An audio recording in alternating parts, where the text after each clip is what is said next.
Hello everybody, welcome back to another video, and today we're going to be reviewing Jason X.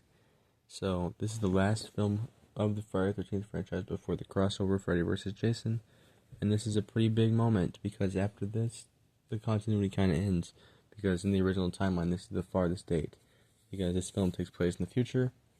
So this was released in 2001, but I think, it says 2001, but it was actually released in 2002.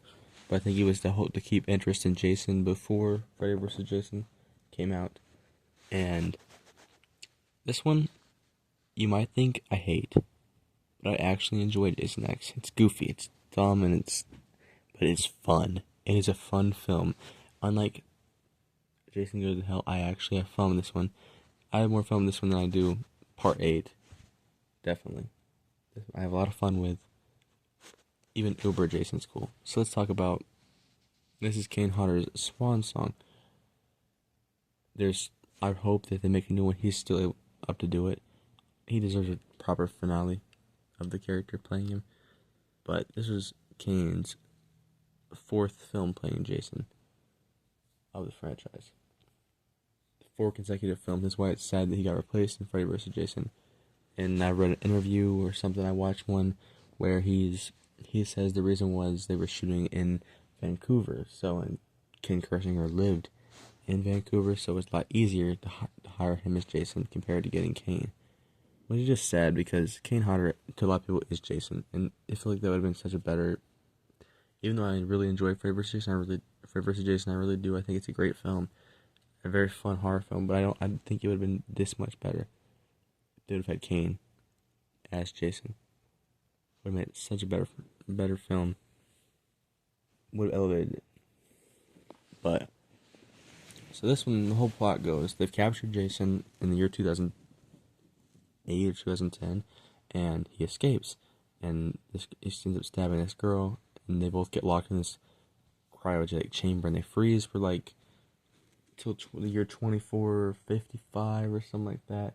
So for a couple hundred years, a few hundred years, and now Jason's on a spaceship, basically. And the way he wakes up is one of the best. I think even Mythbusters tested to see if this could actually happen.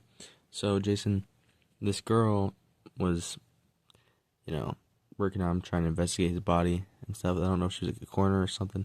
And while some of their characters are off banging, Jason somehow senses it and wakes up. Gets up and then dips her face in the liquid nitrogen and pulls it out and then smashes it against the counter and busts off. It breaks into pieces. A great opening kill for this film. The most memorable part of this film, the best part.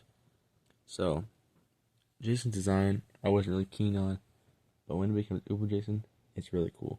So, halfway through, Jason gets shot to pieces by this robot. Shot in the arm, has his arm shut off, has his head shut off, leg shut off, and these nanobot type things that fix Rowan, who's their final girl. She's the one who survived the stabbing. Jason stabs her and they both get free, so she survives, so she didn't have blood loss.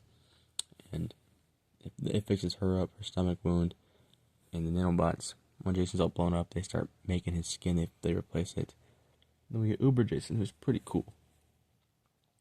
There's the CGI scene you probably know of, where they do a simulation for him. Well, it's not CGI, this part isn't. This has some pretty goofy looking CGI, but one of my favorite scenes is whenever there's the simulation they try to set up a camp simulation where it's 2 horny teenagers, asking for premarital sex, and if he wants to smoke pot, and it's a very traditional Friday the 13th film, looking very traditional to the franchise in the simulation. He even recreates the sleeping bag kill from Part 7, which I really enjoy.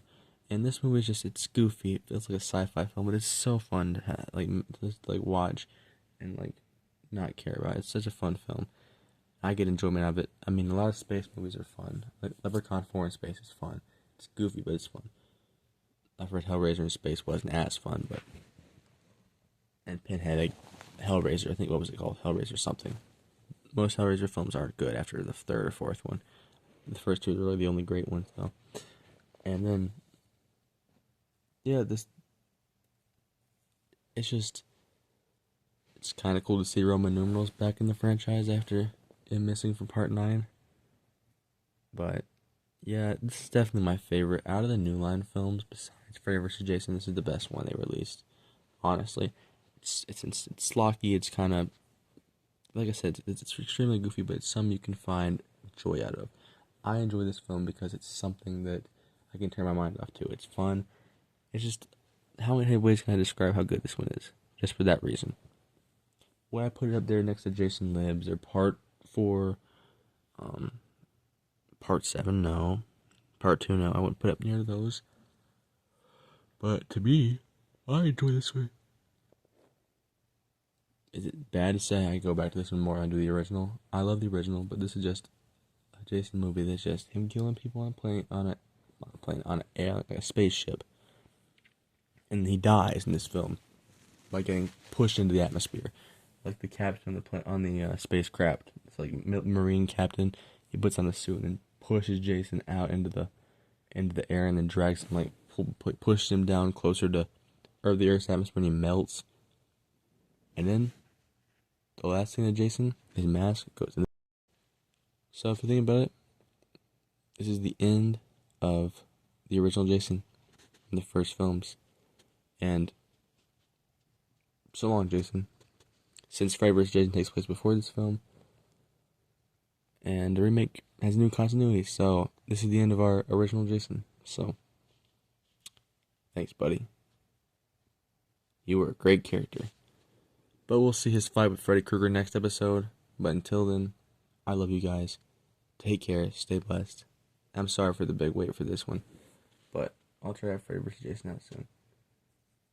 Love you guys. Take care.